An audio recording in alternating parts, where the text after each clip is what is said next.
Controversial one, but Sam Kerr is the greatest football player in existence. Not this season, not in existence. Men and women's. Really? Yeah, that good of a baller. Really? Crep City with Central Cee and his younger brother, and I remember him buying a pair of Asics. Yeah, true story, man. He bought a pair of Asics. That's crazy. On one pleasure, Justin Bieber come up to me and he said, "Oh, she's sick." Yeah. I'm new like bullets, I'm hard like colours. My flow no challenge, I spit like rabbits, orange like carrots. Your man can't manage, you got no manners. I'm great like Alex. Tell him I'm khalas. Right, guys, welcome back to the podcast. Well, welcome to the podcast. We had filmed this one already, but we've upped the levels. We've got a lot more to talk about, so we thought, you know what, fuck it, we might as well refilm it. We've got someone special in the house today. Always cutting about in the outfits, if you want to call them because they're definitely special in the best way. But yeah, we've got Ismaa again. Yeah, welcome back. Yeah, No worries, bro. How you doing? You good? yeah, not bad, man. Chilling. Good. All blacked out today? All blacked out today. Most days is all black. Sun was shining for the last few months, but a little bit of colour out, and then now it's back to black. Yeah, that's it. I hear you. Yeah, cool. So, yeah, like I said, we filmed this already before, so we would just we do a little bit of a kind of breeze over in terms of what we've spoken about before and all that to give obviously you guys context, but yeah, I felt how long I've known you for a while now, haven't I? Oh, wow. What, Maybe a few years? Yeah. Maybe, yeah. Yeah. Something like that. Yeah, something like that. Something like that. And I've seen the evolution of like your style and the trainers, going from trainers to boots and hot, like kind of like just normal streetwear into the high end stuff. So we'll get into that, but initially, I want to kind of have a bit more of an understanding of like how that all happened. Like, what was it like for you in school? When did you kind of pick up this interest and kind of divergence into this sort of style of fashion? Like take me right back. Start fashion. Let's start off with the trainers. So I just played basketball. Before I was into the fashion and everything, it was all sports and basketball because I was quite tall back then. Yeah. Compared to other kids my age. So I was playing basketball and then I just wanted a pair of Jordans. Like, I didn't know the specific model, but I just wanted Jordans and just to play balling. So I was buying Jordans to, hoop ball. But then I got a pair of Concord 11s. Nice. Right? But this was, I didn't know what they were at the time. So I got the Concord 11s, playing basketball with the school team, with my local team, and then I wanted a new pair and I chucked this pair up on eBay. And then it sold on bid for about double the price of what I paid for. And then I realised, hold on a sec, there's money to be made here. You know what I mean? And then I did my research on the shoes. I found out it's a limited edition. Michael Jordan played in them between 95 and 96, and I was like, you know what? This is the route I'm going for now. So in order for me to get new shoes, I'd borrow money off my mum. When the limited edition comes out, I'll buy two, sell one for double the price, and then get my pair for free. But it wasn't even like for fashion or anything. I just wanted basketball shoes to play with my team or with the school, and sometimes I'll have two of the same pairs, different colours, put one here, one on the other on the left, and that's it. Nice. And then through that, started to get into trainers. So it all started off with Air Jordans, and then as I kind of got more involved in the community, because the community back then is a lot different to what it is now. Now it's a lot more mainstream. A few years ago, it's like everyone kind of knew everyone, and the whole London scene for me growing up was all Air Max is what was popping. So Air Max 1s, 90s, 95s, 97s. So then I started collecting Air Maxes, and in Asia, or even in Europe, so you've got Amsterdam and even in Japan and all that type of stuff. The shoes there's collectors there different game. Like, I'm talking rare shoes, not even like a pair of Jordans where you can go out and everyone has them, and just because they're so like genuine rare shoes. Yeah. So I started looking into Air Max 1s and just collecting Air Maxes, and still Jordans on the side, but mainly Air Maxes. That's it. And a lot of people kind of know me from trainers. That's about it. Most people know me because of trainers, even till now, even though for the last 2.5 years I've been wearing boots and heels. Yeah. So I'm trying to branch off that. Yeah. New identity on that. But then since I think that was high school days, going into college, so I got A level in fashion, right? But that's where the transition kind of happened. So when I started college, I was in the Supremes and the Yeezys or the Air Max or whatever like all the sneakers, right? Yeah. Since learning about fashion, I learned how to do garment construction. So actually designing clothes, how the clothes are made, and that's when I had an appreciation more towards the clothing. And was that what for uni? College. Oh, through college. Okay. Yeah. Whereas before I would wear whatever, pretty much same, kind of all black. Yeah. Little maybe Supreme T-shirt and mainly just the shoes. didn't really care about the clothes. It was just the shoes. Make the outfit, yeah. That was it. So then, studying fashion, learned how clothes are made, the materials, even making the clothes, and things are such as styling, like proportions and all that. I started to just notice like outfits walking out on the street. I was like, oh, he dresses sick. I know this guy woke up in the morning and actually made an effort of how to dress. I see. Okay. And then you just start picking up things and that's it. Yeah. So when, just going back to the 11s, when you were in school, like, was anyone else on the train and sort of thing? Because I know, like, for me when I was in school, it was quite rare to find someone that was kind of clued in with like the American kind of culture with the trainers and stuff. Was it the same for yourself, or? Kind of. I had a friend called James, who he's still my friend now, good buds in it. So it was pretty much me and him going out, buying the Jordan 11s. December time, it was always around the fall, winter time, they dropped the Christmas.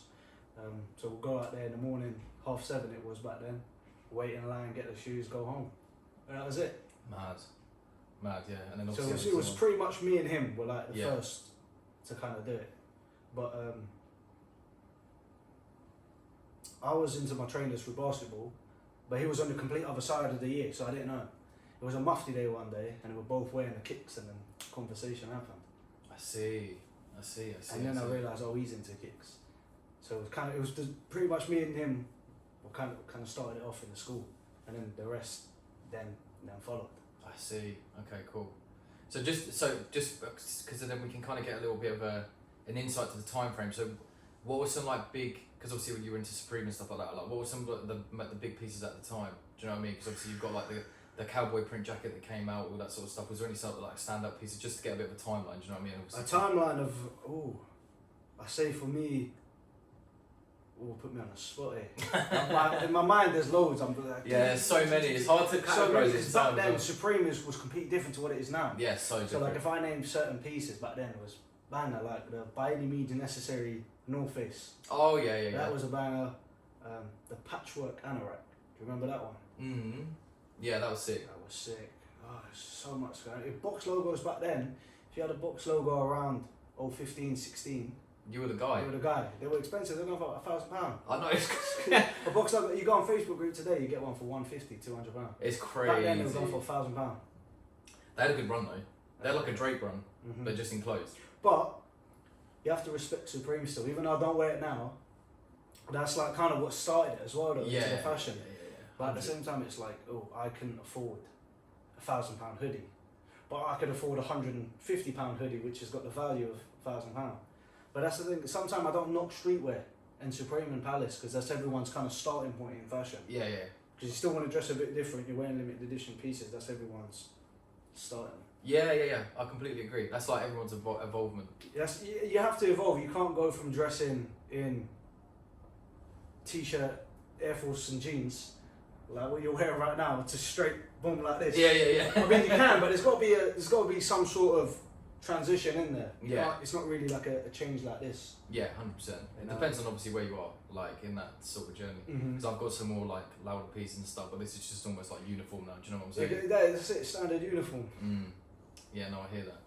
So you were studying design of clothes and stuff like that. What were some brands that you picked up quick? Was it like Rick and Millimista, like was it like some of those high-end brands? Rick and Millimista. Yeah, no, they're nice. Isimiaki as well. Is he? Yeah. But mainly, even though I don't wear it, I appreciate Comme des Garçons. Not play. Not the heart with the eyes. Like the real CDG. Yeah. You know, Comme They des got so Garçons many shirt, shirts. Comme Plissé, like the proper, even the CDG black, like the proper high fashion. Like even though I wouldn't wear it, even though I wear some flashy things, I wouldn't wear them. But I appreciate the design and the wild and wacky stuff. Yeah. But even runways, like I watch a lot of runway shows because that was like the homework was to watch like 3 or 4 runway shows and find a piece and talk about it, write an assignment, So I like the Alexander McQueen show 2001. I don't know if you've seen that with a spray paint dress. You got to look it up. Okay. 2001 Alexander McQueen show where he brings out the spray paint dress. That show there is probably one of my top shows. But I think that's quite a lot of people's top shows though. But for me, that's one of them. But the second one would also be Rick Owens' Gethsemane show. Because that's the one where I'll watch a few Rick shows, but now I actually have the money to buy the pieces. Yeah. So I was like, oh, I've got these trousers. This was on that runway. So a lot of the clothes I wear are pretty much runway pieces. They're not just like, oh, if I go in. It's not like me going into Selfridges, oh, I like this off the rack and it's designer and I'll buy it. I try and kind of justify my spending on clothes, I'd like to buy runway pieces. Because then when it's on my room, I have like a rail, it's all like in like chronological order of different seasons. Do you know what I mean? Yeah. No, I hear that. Mm-hmm. I hear that. And the thing is as well, I think there's the evolution for someone to go through fashion is so diverse and stuff, but I think a lot of people don't understand or pay respect to the fact that, because you know, like a normal person will look at runway and be like, what the fuck is that? Yeah, but 100%. It's number one, it's a showcase of art, and number two, it's literally a physical representation of how that person's mind works for a form of art. Yeah. So like you can make music, you can make film, you can make clothes, you can like write poetry, all that sort of stuff. And I feel like it's a representation of that. 100%. And then obviously, if you've got the balls to kind of like, you know, have that transpire for yourself, and that's obviously where you can start paying attention, and that's where people's mindset changes, I think, with clothes. Obviously that's what happened with yourself and stuff. Yeah, 100%. Yeah. But since when I was in college, I used to work in at Marks and Spencer's, right, on the weekend. This is like first job, right? So I'm actually getting money. But I'm still living at home and everything. I was like, 16, still getting the money, so I could actually buy pieces. It weren't no Rick, it weren't no high-end brands, but it was actually like, even if it's non-branded, just actual clothes and put outfits together. So while studying, I realised that it's not about the brand, it's how you put the outfit together. You know, that 100%. It is. 100%. But I feel like now, when I was younger, I was more creative. Because now I can go and buy the real deal, the real McCoy. Yeah. Back then, it was like, I was more creative. I wanted to achieve this look, but I had to do it on a budget. Yeah. So my mind I'd go into like, I don't know, whatever shop it is and have a look, okay, cool, I can do this, and kind of maybe unstitch the bottoms Yeah. a bit, or tailor them, and I'll do stuff like that to try and achieve a similar look. Yeah. Well, now a bit older, I'm earning my money, I can... Buying a real deal is nice, but sometimes it feels like I'm cheating. You know what I mean? Yeah, no, especially if you're growing up with that. I was the same, because because one of my entry points into high-end fashion was RAF. Yeah, 100%. As Wego's, but see, there's so much that went on at that time. I completely forgot about Raf Simons, Wego's, that's what I'm saying. Yeah. Stan Smiths. I had a lemon pear. Yeah. Sick.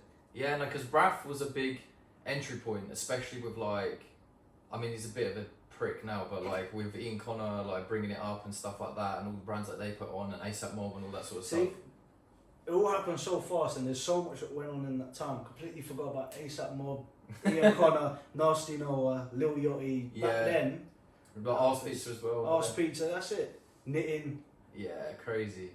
It's mad as well, because in comparison, I feel like the scene now is just like so watered down, and everyone just buys what they see. Especially when you've got money, I feel like anyone that has money that says they're into fashion is like literally just buying merchandise from brands. It's like you can buy like a nice Louis V like trench coat, for example, or something really unique, or you can buy a cotton t-shirt that says Louis Vuitton on it for 400 quid. Yeah, this is the thing. I try and stay away from the big logos and all that. The only thing is, I went to a Moncler show and I had to get that Moncler Elites t-shirt, and I think that's probably the only thing I have with huge branding.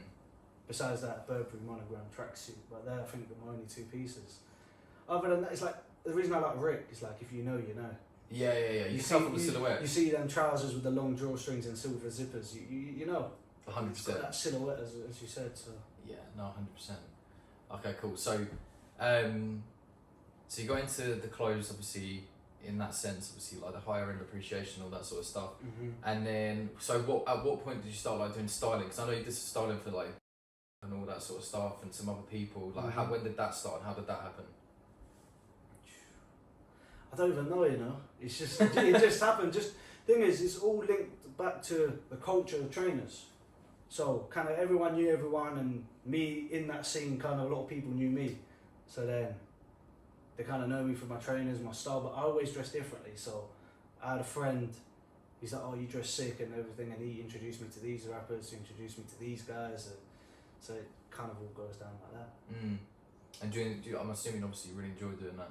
I enjoy it, man. That's my pride. I enjoy it. Fashion, clothes, working with clothes, styling. That's me. Yeah. You know, you always got to do something you enjoy, otherwise, what's the point? Sometimes it's not about the money. Yeah, of course, absolutely. I feel like that's how people that are very successful in what they do, that's how they start. That's the same thing though. It's like, not to knock anyone, I've got people who come from my uni who like fashion or study fashion. Shout out my cousin's over there, you can't see him, he's off the camera, he knows how they dress.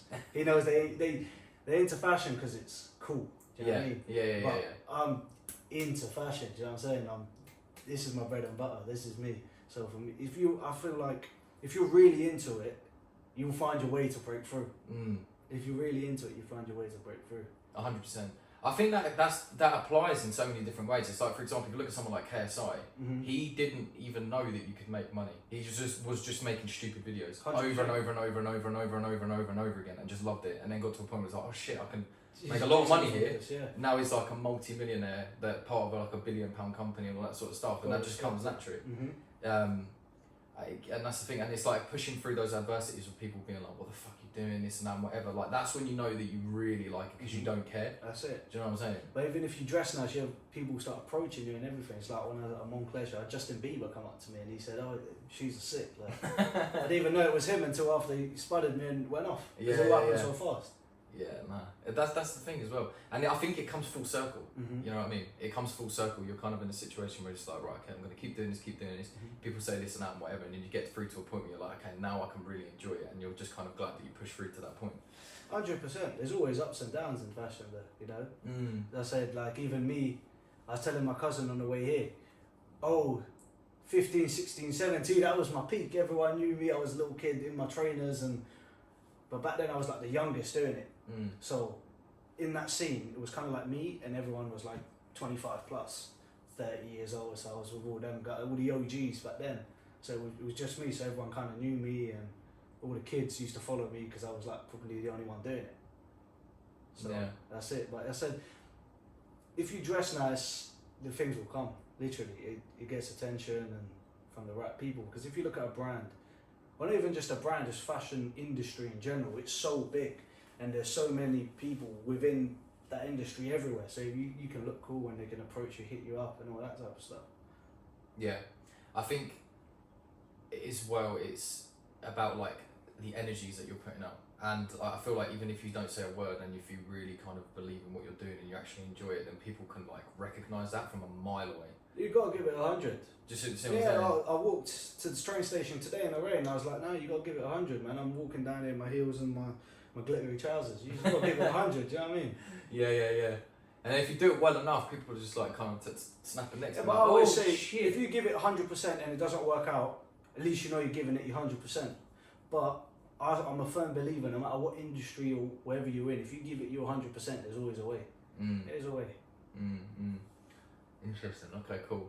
So I'm just curious actually, because I don't know if we touched on this when we filmed before, but what was like? Is there any, so from two sides of the coin, is there any like trends that like stick out to you from the past however many years that you thought were horrendous? And also, is there any trends that you kind of partook in where you're like looking back and you're like, what the fuck was I doing? I don't know. Thing is, for me, I've always been myself and just myself, so I don't look at pictures of me back in the day and said I dress shit. Do you know what I mean? I always dress fly, always dress sick. As time goes on, trends may slightly change and my style may have evolved. Yeah. But I was blessed that I'm into my trainers back then. So when I see people wearing like, I got on TikTok now and I see people gassing up Jordan 4s. I was like 13, 14 in some pair of Jordan 4s and hooping in Jordan 11 and stuff like that. So I think at my time my style was quite sick, but the whole streetwear side I think is playing it safe at the same time. So as I said, you can't knock anyone for getting into streetwear because it's the entry point. You can dress different, but still somewhat look normal. You're not. That's walking, exactly. You're not walking down the street in some glittery trousers. You know. You're dressing different, but it's still normal of what society calls normal. Do you know what I mean? I completely concur, and I think that's why with like Supreme, Para, like Palace, like you say, it's a safe entry point because it's kind of like you go to school when you're like what 16, 17, 18. Everyone's kind of bowing fucking Hollister and Jack Wheels, but you're wearing like a Palace Trifolk tee. And you're like, I'm cool. You know what I mean? Like when you're a younger kid, and then people are like, oh shit, that's that brand. I think how the transition could also happen. You start off with a plain little Supreme t-shirt, but Supreme's also, they do crazy colours, crazy patterns, crazy designs. Palace the same thing. So you may start, I don't know, you may wear some floral jeans from Supreme, for example, and that's kind of like the start of different patterns, different colours starting to branch out there and being a bit more different and extravagant and adding some flair to your outfit.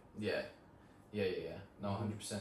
But do you know what? I feel like that it's crazy because I think, like you say, like 2015, 16, 17, 18, those years were so much more genuine for like streetwear culture and all that. Whereas now I feel like people are buying into streetwear because they want to like flex. When you look at like Denim Tears, Gallery Department, those brands aren't that exciting, but they're also so expensive. Super expensive. Do you know what I mean? Like I can't really think of, well I can, but I feel like people wear like Cortez and Trapstar and stuff because they know that it resells for a lot of money rather than buying it because they want to wear those brands. I feel like to be fair, I feel like the closest representation of Supreme now is probably like a brand like Cortez. Do you know what I mean? For that type but at the same time, I see everyone dressing in it, but I can't knock it because I know at some point there's going to be a turning point. This is the introduction to fashion.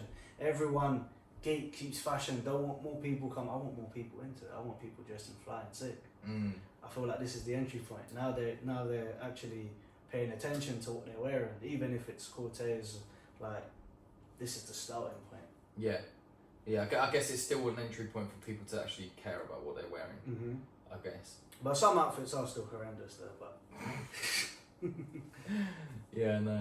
I think we mentioned it in the last one. Though. It is quite funny, like to see people being like, "Yeah, I'm stylish, I'm sick, and this and that, whatever." But it's like you're still dressed exactly the same as an entire category of people. It's just obviously everyone around you is not wearing what you're wearing. That's the same thing. Yeah. But it's so hard to be different in fashion though. But I'll give you an example. It's like me, the way how I dress is pretty extravagant, out there, and unusual, shall we say.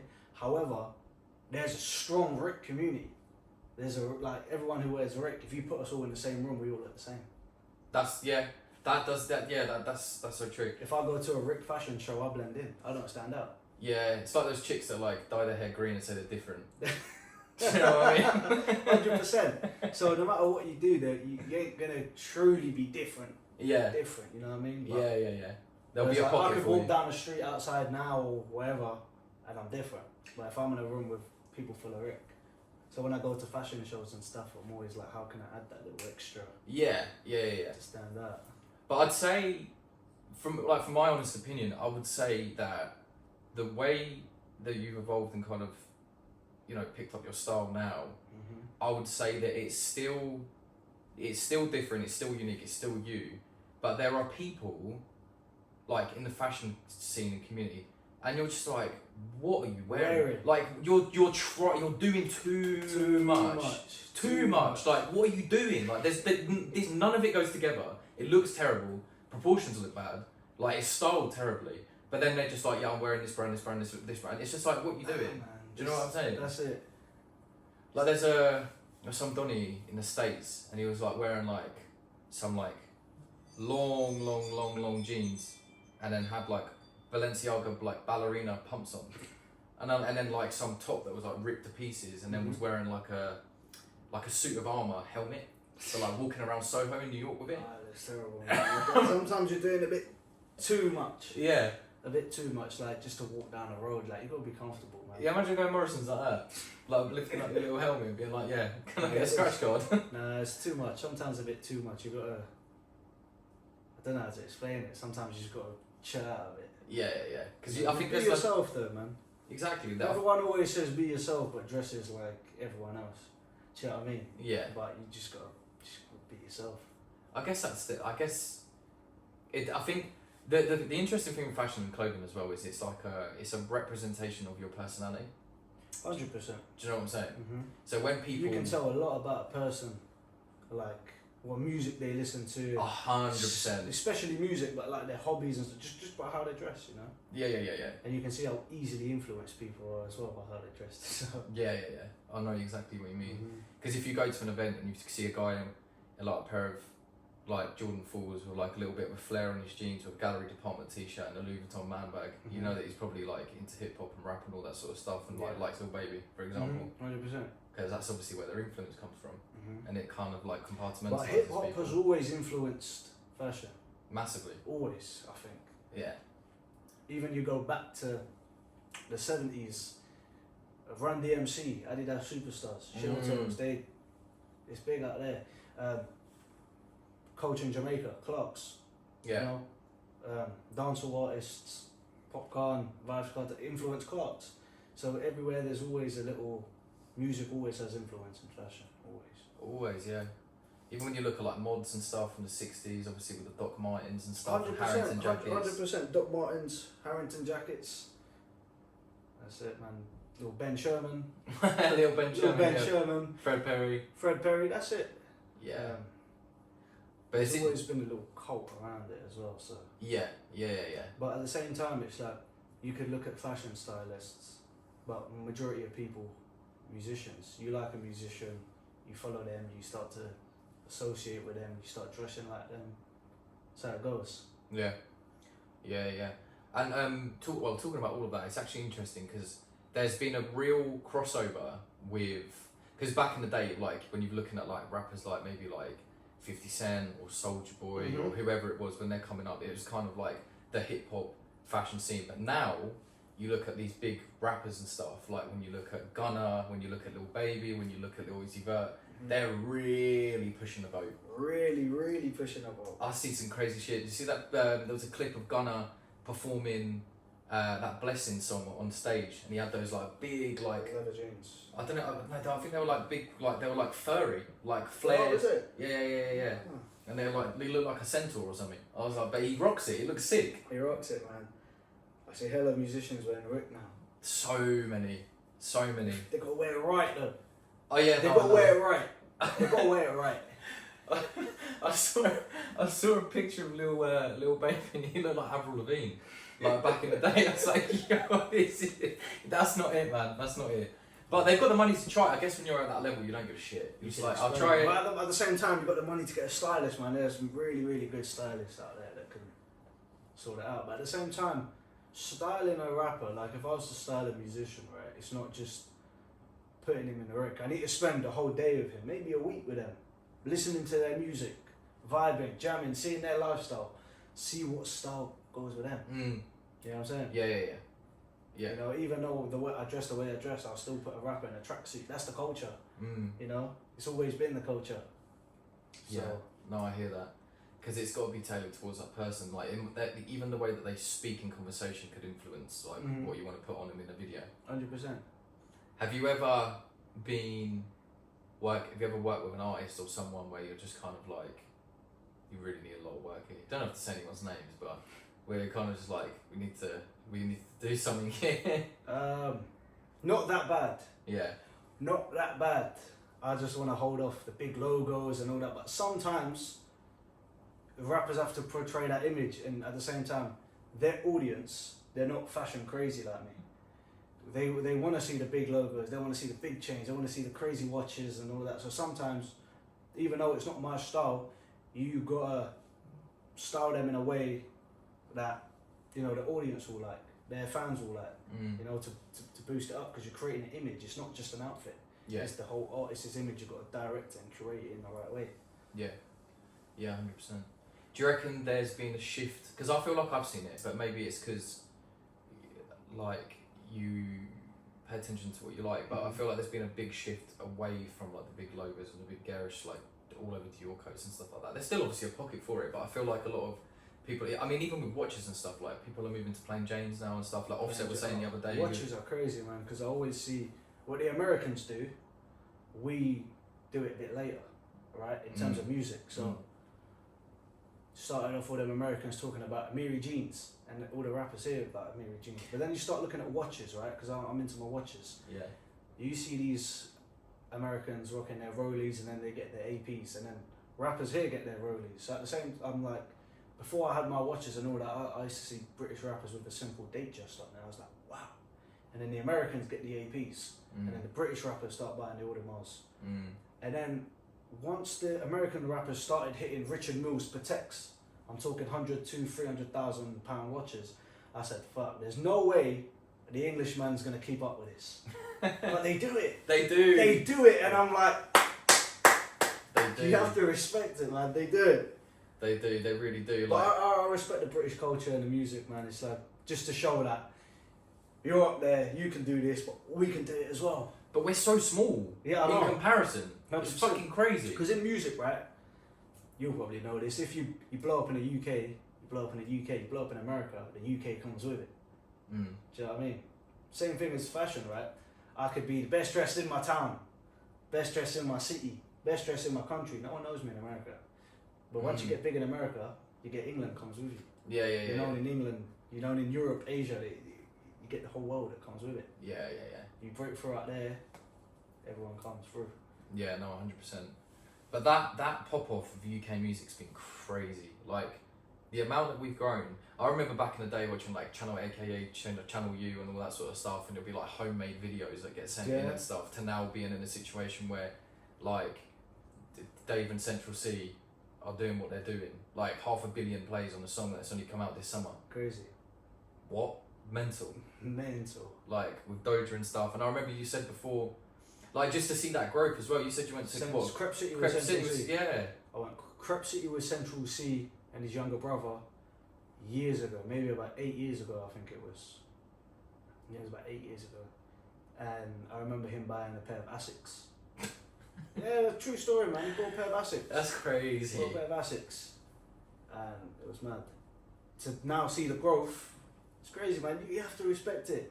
I'm not one of the people who get jealous, like, oh, this guy's doing this and I'm still doing it. Nah, man. You got to respect it, big it up every time. Yeah. No, it's nuts. And it's good for the UK as well, especially with like Top Boy and stuff like that. The influence that we've got now is just crazy. Yeah, like the Americans watching Top Boy, man. Top Boy is 30, man.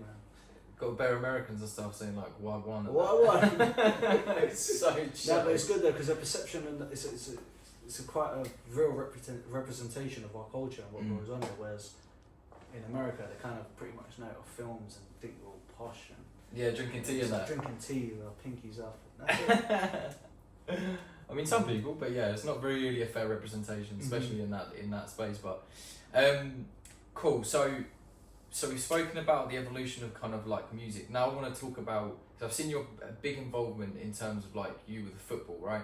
And obviously women's football before wasn't very, very big, but now it's kind of like seen a big surge, and I see you involved in it a lot with like Chelsea and stuff. Like tell me about this. This is like, good that you picked up on this, and we're re-recording the podcast now. Okay. Now we're recording after the Women's World Cup. I used to go to games with my cousin. It was Chelsea Brighton, yeah? Chelsea Brighton Women's, 314 fans in attendance at Little Kings Meadow. After the World Cup, a friendly Roma game, you can't get a seat. Is it? Yeah. The Women's World Cup being aired on BBC, ITV, like on mainstream media, Yeah. has boosted the publicity through the roof. It's crazy. It's hard to get tickets now. It's all selling out. But that's the thing. Our women's team played in a small stadium, Kings Meadow. It's got about 3,000-4,000 capacity, and we used to struggle to fill it. Now, just like that, we're too big to play in our stadium. But if we go play in Stamford Bridge, we're selling about 20,000 tickets. But the Stamford Bridge is about 42,000 capacity. So we're too big to play in our home ground, but we're too small to play in Bridge. I see. You need that in between. We need that in between. But it's good, man. They're big up the girls. So how'd that come about then, like your involvement? Because I see with all the players and stuff cutting about, doing this, doing that. That's my team, man. That's my team. I love the women's football. I love Chelsea. I respect the girls, and then I got hit up with one of the guys to get involved. It's that simple. I see. If you really love something, it goes back. If you really love something, you've got passion to it, an opportunity will just come knocking at your door. Yeah. That's it. Yeah, and I said, I'll do it. So I see. That reminds me of I don't know why, but it slightly reminds me of. I don't know if you've seen that guy called Fred, and he does all the commentary on the influencer boxing and stuff. No. But he's not like super big at the moment, but like he like non-stop just talking about the influencer stuff, like keeping up to date. He's quite young. He's like a younger guy. He's probably about 20 something. But like I just see him doing like these little videos. I probably get like 1,000 views, 800 views. But now he's at a point now where he just kept pushing. He's doing interviews with like KSI, Logan, Mike Malak, like Jeff, whatever his name is, the friends in that circle. You have to push. You have to push. It's like I was telling my cousin a few years ago. That was my prime. That was my peak. Everyone knew me for the fashion, clothes, and trainers. Yeah. But now I want to branch out of the I'm still known as the guy who's got all the trainers. From everyone. I went some horse racing. And some guy goes, oh, you're Ish, man. What's up, man? You're the guy with all the trainers. I stopped wearing the trainers years ago. I still have them all, but like, I'm the guy with the boots now. I don't want to be known as the big Air Max collector, the big Jordan, like big trainer collector. Even though I've got my trainer collection, I want to be known for my style and just in that route. Yeah. More of the clothes rather than the shoes. I think that's how I used to get dressed, and I think that's how most people get dressed. You base the outfit off the shoes. Up at the outfit first, then I select the trainers or the shoes or the boots. I see. So that's what you want. How are you going to make that happen? How are you going to make that switch? How are you going to like kind of continue to kind of, because obviously you have as you said, push. Now I'm fortunate enough, I've got more time now, so I can focus on that. You know, I was walking in the rain. I said, "Damn, I'm still coming here." Push. While I was waiting outside, just get a couple pictures, record some videos of the outfits, and hopefully try and keep pushing. Yeah. Because eventually you'll get there, 100%. I know it will happen, but you need to have that belief. Of course. It's like, even in fashion, I knew this is the industry I'm gonna go in. I don't care how much I get paid, even if I get minimum wage. If I'm doing something I enjoy, I'm going in that route, man. That's when you know you love it. 100%. So what's the goal then? The goal. Put me on the spot here, man. It could be more than one. I don't know, man. There's so many things. You know, I want to be a stylist, big stylist, known for my style. You know, I want to style others, work on big projects. Yeah. You know, but there's also, besides the styling thing, I like designing.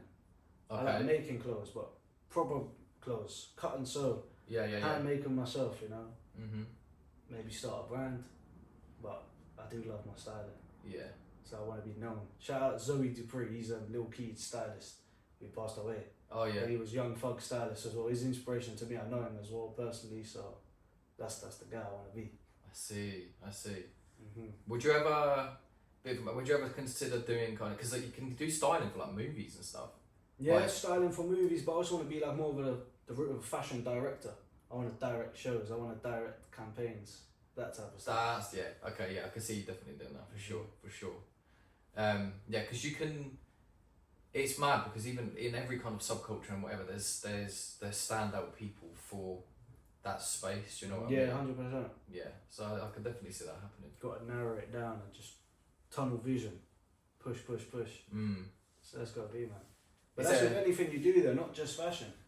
Yeah, of course. Yeah, you just got to keep it moving, non-stop. That's it. Work out, okay, who can I speak to next? What can I do next?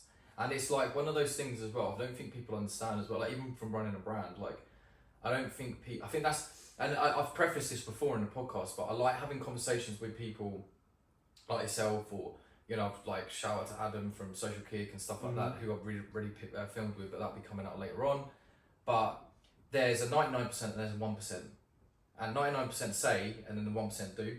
Yeah. And it's basically like the whole premise of this podcast is basically to just get into the mind of that 1% and figure out like why does it work for them? What's different? Because there could be, I don't know, like there could be 50 to 100, 200 kids that are watching this and they're like, I want to do that. How the fuck could I do that? I don't get it. You just got to do it, man. You just got to go for it. But you can see the 99%. It's the same thing at uni. Like I may keep it real. I'll be at uni in the back of the class on my iPad, either sleeping or Sky bet loaded up spinning roulette. So I keep it real. I'll make like £300 in my lecture. I'm not listening. I'm just spinning roulettes. But I know I want it that bad. Like there may be people in my class sitting down taking notes. They're taking notes and everything, but inside they don't want it. Do you know what I mean? I want it that bad. Yeah. You know, like things. I'm not even sounding cocky yet. Like I didn't learn a lot at uni because I kind of knew it already. Because in my spare time, I watch fashion like documentaries. I watch runway shows. I do my research on all the pieces from clothing collections. Anyway, I look at histories of designers. I look at brand history, heritage, and all that stuff. I do that in my own time, so I kind of knew it already. And when it was time to graduate, I went there, and I was like, "Why is not everyone here? Like, why are we not all here?" A lot of people didn't graduate, didn't make it through. And I got top grade. I'm sitting in the back of the class, spinning through that. But at the same time, that goes to show is like how bad do you want it? You know, you're really into fashion. Yeah. I feel like, because that's the thing as well. That I feel like society's fucked from a point of view, from the fact that you go to school, you're taught a certain way, you learn a certain way, you take in information a certain way, and then people come out of that because they're so blindsided by being told you need to be here by this time, you need to leave at this time, you have break at this time, this is how you study, this is how you learn, this is what you have to do, this is how you have to do exams. When you're doing all that, your brain capacity is completely taken up. I kind of see it as like a glass or a battery, and like you only have a certain capacity or space for a certain amount of stuff. And when you're kind of being taken over by that, the only other thing you really want to do is go out and socialise with your boys and this and that, whatever, parties and stuff. And then you get to a point where you finish school and you have no idea what you want to do. And then people can like have an interest versus a passion. I think when you have that interest, they think that it's a passion, like you say. It's like from young, I already knew something in fashion industry. Don't know what it is, but it's in that fashion industry. So you've already found the road. Yeah. And then it was mainly styling, and then now the road bends and we're kind of going more the fashion direction, art direction, that type of way. So you just kind of narrow down that road as you go along and as you evolve, and things change all the time. Yeah. You know? We may do this interview again in a couple of years and I may be doing something completely different to fashion styling or directing, but I guarantee you it will be within that fashion industry. Yeah. You know what I mean? Yeah, no, 100%. But I was always I wasn't more of an academic person. I don't like sitting down, writing, taking notes. I'm more of a physical, hands-on, doing things. So, you know what I mean? For my project, I'll flip up a nice editorial or magazine and it's there. Quality's there. I may not be paying attention in class, but my work's always produced at the highest quality. Yeah. That's the thing as well, like people don't seem to understand. It's like, man, you can't teach a fish to climb a tree. Do you know what I'm saying? Like people don't learn in exactly the same way. And it's funny as well because it's like people come from like a decent background, they'll learn all this stuff, they'll pay all this money, but then they go and work for someone that's never had a degree, but then they're like working for someone that owns a company in that space and they're working for someone else. 100%. Do you see what I'm saying? And you don't need to, like I was the same, academically I hated like essays and all that sort of stuff. My attention span for stuff that I'm not interested in is so low. I don't care, but like if I'm doing something that I like, I will find any and every single way to get it done and do what I need to do. And that's what I feel like a lot of people don't really realise that. But yeah, I know. So just going back to the campaigns, obviously, like you want to work on campaigns and direction and stuff. Is there any kind of like brands that you'd want to that work with, like even smaller brands, big brands, whoever? I'm thinking. I want to do a campaign, but the dream is to make something like come back, like bring it back, like an old style and just revive it. Or like an A-brick stuff. Make it look something like that. You know, like the old school. Do you remember Iceberg? Yeah. Something like that. Bring it back. Trapstar's kind of doing everything, but I want to get something old. Bring it back. What was that brand? Fuck, I don't know if you remember it. It was like, because there was brands like, remember Echo? Yeah, Echo. That would be lit. That would be so sick. Frank would have information on this. I think Echo and Averex is kind of like the same family. Is it? Oh man, that might have to happen to get a MS3J Echo Limited collab. So shout out I don't know if I can say this or not, but I think Echo may make a revival soon. Oh, that's interesting. That's exciting. Fuck. But it's gonna come back hard, like not like your Sports Direct Echo, like yeah. It's gonna come back hard. If that's done properly, it has to be done properly though. I believe it's in the works. Shit. But it has to be executed properly. But it depends. It has to have a very strong marketing behind it. 100%. You're going to tell if it's being done for money or if it's done for passion. But if it's done right by the right people, then it will sell anyway. 100%. That's what a lot of people don't seem to understand. So when they start brands and stuff like that, like I've been doing this for years, but people are like, oh, I started up a brand and I didn't make any money in 3 months. And it's like, you're not supposed to be doing it for the money. You're not supposed to be doing it for the money. You've got to do it for the enjoyment and the love of what you do. Because if you do it well enough, you'll make money anyway. 100%. Do you It's see all what I'm about saying? getting the name out there. Sometimes it takes years to produce the final product. It's always the plan. Mm-hmm. Yeah. Shout out my uncle, MLS. Fail to plan is a plan to fail. That's it. That's his quote. I like that. You fail to plan, you plan to fail. You always got to have a plan. Yeah. And a few as well. Mm-hmm. Always ready. Always ready. Always ready. I see. That's it, man. Yeah, no, completely. I fucking echo. But what was the brand? So there was this brand. So annoying. They were like, there was something 9 or something, I can't remember, and it was like all crazy, like What, brand from back in the day? yeah, Oh, I think I'm too young for that one. Academics, that was it. Academics, no, I ain't heard of it. Because it was like Academics, Echo Unlimited, and then there was like obviously Iceberg, Avrex. They're like probably the old school. Yeah, like especially with, I feel like some of those younger like older brands could definitely capitalize. Because the thing is, like for example, Ed Hardy. Yeah. They tried to make a bit of a comeback. They could have done it well, but it's not. It didn't really go. But do you see that Unknown collab they did? Mm-hmm. Collab with Unknown, that did okay. And now I'm seeing like Ed Hardy adverts on my Instagram, but it's like, oh yeah, 40% off, and I'm just like, you could have like that's like a heritage brand like for the culture and stuff. Obviously coming from tattoos and all that sort of stuff. At the same time, it's like, you know when certain brands come with a big discounts. If I owned the brand, I'd rather take the loss and firm it than devalue my brand. 100%. Do you know what I mean? Yeah. I'd rather take the L.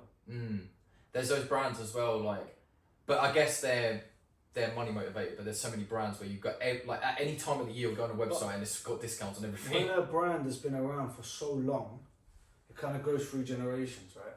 So you may give it to your son, or you may sell the company to someone else, and they ain't got that passion. They ain't got that drive. Yeah. You know. Well, they say in terms of like generations and stuff, like generational wealth normally lasts like 3 generations. The one that made it, the one that like will try and do something with it, and then the last ones they don't give a shit because they've got no real attachment to the origination of that company or whatever it may be. 100%. Yeah, no, it's mad. But just because it's come up in my mind. So I remember you mentioned you'd done some styling for like before. Mm-hmm. And I know you're cool with them and stuff. Like, how did that all come about? Like, how did that originate? I don't know if I can speak about this one. It's cool if you I can't. don't know if I can speak about it. I can tell you off camera, innit? Okay. That's it. Yeah. We'll keep it stum. Keep it stum. Shout So, out. I don't know. Yeah, it's all good. So in terms of the Chelsea stuff, you've got any big plans with like anything moving there? Ooh, Chelsea. Trying to think, man. Now at the moment it's just helping out, writing the editorials for the magazine and the matchday programs. But I just do it because I love the football. I respect what the women do, and I just do it because I want to boost more popularity. I want the game to be more popular. I want people to get involved and people to see these things. And it's funny though, I don't kick ball, but my influence on women's football so far, I've seen it. I've seen people now watching it. My group chat when Chelsea women lose, or people like. The lads in my group chat are all on women's football watching it now. Really? Because I've been into it. And I see people on my Snapchat and Instagram, they're into it as well. Yeah. And I feel like, even though I've got an influence in fashion, it's kind of this thing like, oh, if Ish is watching this might be alright. You better watch. You know, but I'm not going to lie, I used to knock women's football. A lot of people I used to knock women's football. You watch a game, and then you're like, alright, the quality's actually not that bad. But it's a different type of game. But this is the thing, right? If you look at clips on TikTok and stuff, and you look at men's football versus women's football, they'll only show you the bad bits of the women's football. They don't show you the skills and all that. Sometimes quite funny, though. I can't lie. Whereas on the men's football, yeah, they will show you like Neymar doing his skills, or they'll just show you the good parts, you know. Yeah. But it's there. But you see them girls that play, they don't play for money. They play for passion, you know, because the money's not that big. It's still big, but it's not that big. You know, you can see them playing. If you don't play well, Emma Hayes is booting you out the team. Do you know what I mean? Yeah. So they're there. Yeah, and I think. But for me though, I just do it because I want to boost promotion for that sport. Yeah. But once you see the players, you get to chat to them, you get to know the players, you respect what they do. They work hard. Yeah. You know, no matter what field you're in, if you work hard, I respect you. They work hard to be in that position. So, you know, every little helps. My small influence, you know, can get other people into it. And then they get their friends and families, they get everyone into it, man. Yeah. No, I hear you. You'll have to get a Chelsea Echo Unlimited collab and do the direction for the women's Echo football. Unlimited, Can you imagine that? That's a big merge of worlds there. Better sponsor than the one we got now, Infinite Athlete, I tell you that. That's crazy. And do you know what it is? I feel like with I think people don't have the time, especially like cost of living, this and that, whatever, and like people living their lives, everyone's got their own problems and this and that way. I feel like people don't have the mental capacity to actually take a second to understand what they're seeing, especially through quick social media and shit like that. So when they're seeing, like you said, TikToks and stuff, whatever. But like, the way I see it is, like, the women's football is like, there's going to be amazing players within those teams and stuff like that. There's going to be good games to watch. It's never going to be the same as men's football, but it doesn't mean one's better or worse. They're different. It's like, for example, Serena Williams. She was like, I can't remember the exact player, so I might be wrong here, but she was like, I would never in my life play Rafael Nadal or any of the big men's players because they would absolutely smoke me. But as a women's tennis player, she's one of the best in the world. Yeah. Do you see what I'm saying? So it's very, very different. So there's an appreciation for that, and I think that's where that's kind of like growing now. So it's sick, obviously. But it's like the Women's World Cup. Those games being played on BBC One, 2, ITV, like the mainstream Freeview channels, where it can be viewed anywhere, and that boosts popularity so much. And England, Lioness making it to the final, you know, that was big. That's the first time we've been in the final in years. Who were we against again? Spain. Yeah, crazy to get to the final as well. That big We'll get to the final. surge But of support. my place where I live was roaring, man. Pubs had England flags on for a women's game. I respect it, man. Is it? Wow. It was everywhere. All the newspapers, everywhere. And that kind of got people like, oh right, it's not that bad. England's in the final, I'll give it a watch. Exactly. You're giving it a watch, and the next thing you know, it's there. But at the same time, it's more of like young girls getting a role model to look up to. Instead of you playing football, you're looking up to Messi, whereas if you look up to a female player, it's kind of more realistic, and you get more of a connection with that player to you're looking up to, you understand? Yeah. Controversial one, but Sam Kerr is the greatest football player in existence. Not this season, not the existence. Men and women's. Really? Yeah. That good of a baller. Really? Yeah, that good of a baller. That's my statement. That good of a baller. We'll get that on TikTok, that statement there. See how that Yeah, does. that's a meme, but it's true though, man. No, I mean, if you feel that way, fair enough. That's it, man. I've never seen a player. I can't comment. I've never really paid attention to it, but Baller, you gotta respect it, man. shout out Sam. That's it. Okay, cool. So yeah, we spoke about fashion, sports, all that sort of stuff, and obviously music in a sense. But who you listen to at the moment? Like, what does your landscape of music look like? Is it strictly hip hop? Like, what does that look like? At the moment, it's kind of different. I'm going on a lot of French music. French. Yeah. Soul King. It's quite vibey sometimes. Yeah, vibey. French music's vibey. Yeah, a lot of French rap. There's this thing on YouTube. It's called Planet Rap, and it's like a fire in a booth, but like a French version. Is it? They go hard. Is it? They go hard. Yeah. I'm gonna have to look that up. Yeah. Yeah, I love like international. I don't know what the fuck they're talking about. But No, I'm just like, I understand it a bit. I'm Mauritian, so I understand it a bit, but it's a vibe. Okay. It's like Dave got his first #1 in France. I swear down. Yeah, because Yeah, he did a collab with a French guy, and they filmed opposite side of this building, like down by like the river, and they flew the guy out from France, and it was Dave and this guy. They made a tune, and it popped off, and he got his first #1 because he's doing this crossover thing. You know how Central's been doing it for ages. French music, that's interesting. Any artists that you want to shout out? I've got a couple French tunes on my phone as well. I don't know their names though. French artists, let's see. Soul King, Naps. I don't even know how to pronounce some of these names, you know. But yeah, it's just French music in general. Nice. Planet Rap is like a fire in the booth, but it's all French. They go hard. Nice. I wanna. But how I watch these Planet Rap videos of them man going in the booth, but they're all vibing. But then I'll listen to the act, and then it gets me going. And then I'll listen to the actual music video after, and I'm like, yeah, cool, it's chill. Love that. Is there anyone you're feeling from the UK at the moment? I'll pull up the phone, man. I'll pull up the phone, man. Let me see. Like songs. This is just. There's good buzz at the moment. I think Clavish is doing really well at the moment. Man, I like the Skepta Amy Winehouse. That's a tune. I was listening to that earlier. Yeah, that's it, yeah. It's a good flip, nice little tribute as well. It's a tribute, man. Do you see they did a little pop up in not pop up, but they did like a in Camden. They had a little show. Yeah. I saw Him that. and Gemma, crazy. I feel like Skepta's so good at doing that for the culture. Skepta, please unblock me on Instagram.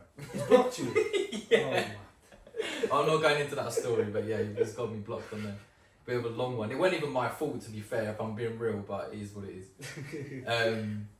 Yeah, no, the UK scene's doing good at the moment. UK scene's doing good, man. I big up every UK artist, no matter who you are, no matter what genre of music, anyone into fashion, any artist doing actual artwork, just anyone from here.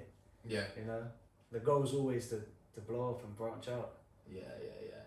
It's just like, I've said this before, but it's just someone that I'm in awe of. Is kind of like essential. Like, it's crazy how he's gone from going to fucking Crep City. I respect that he lasted, because some artists you think he's not gonna last, but he drops banger and then banger again and then banger, it lasts. But he's been making music for years, long time, and his music's evolved, but he's got that skill to make music.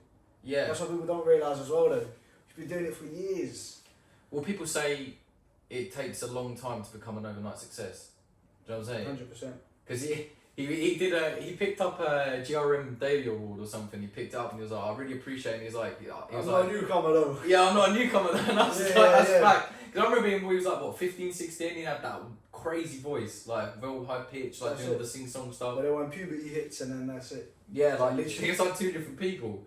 It's crazy. He's found his flow at the right time as well. That's it. I think it's unique enough, but it still pays homage to the roots of UK rap. But it's still like, he has a very distinctive flow. That's it. But I like M Huncho, but his music sounds all the same. Even though I like his songs, a lot of his tunes are the exact same flow, and I know all sound the same. I know exactly what Whereas Sench's one's got the same flow, but the music's different. Yeah, because I feel like with Huncho, it's like the melodies that he chooses to use are very. But even you look at Sench and his fashion, or how he brands his things in terms of colours, right? So each project's based off a different colour, and he's with the yellow and the orange. Because it's not just music, right? People say you can blow music and not have the image to go with it. It all ties together. Yeah, no, it's marketing as well. He's got a very good team behind him. Yeah. I was gonna say, have you got anything that you've got going on now that you want to shout out or anything, or? Nah, that's it, man. Just keep it moving. Keep it moving, man. Just follow me on Instagram, Ismaa Ed. More things coming soon, as I said. Push. You know, it's one day or day one. Started it fresh again. More focused towards my style. That was less on the trainers, yeah. Oh, okay. But my shoe gram got taken down. Oh, why? Because I was commenting things on other football teams, but and I couldn't get it back. So either way, it's all right. So more focused on the fashion and the outfits and a bit of the football as well. Okay. Is that what that's going to be like, more of the tailored content than that, yeah? That's it. That's more tailored towards that, 100%. But more of myself though, you know. Okay. Interesting. Yeah, but if you've got nothing else to shout out, yeah, we can wrap it up there, I'd say. Yeah, we can wrap it up there, my man. Yeah, been an absolute pleasure. Obviously, had to refilm it again. We obviously had way more to speak about and stuff. You got to big up S3J. Come on. Bringing me in. Lovely setup. It's sick, man. Nice and cozy. Yeah, we're keeping it moving, and as you said, we can. And it's only going to get better. It's only going to get better. That's the plan. Biggest and best brand in the world, watch. I'm telling you. But yeah, we'll hopefully we'll do another one in the next couple of years. We'll we see the progress, the evolution. Yeah, man. Rick Owens, we're coming for you. Rick Owens is coming. He'll be here in this podcast. Yeah, shout out Rick. We'll get. What's his girl's name again? Michelle Lammy. She's Scary. cool, but she scares the shit out of me. Scary, man. Looks like a ghost. Yeah, I know, the fingers and shit. She's crazy. Tattooed fingers. It is what it is. It is what it is, man. You gotta respect it, as I said. It is. Because without them, I probably won't be here. That's true. You know, because their influence and their styles put me on. So that's it. That's it, man. But anyway, and on that note, boom. cut. Yeah.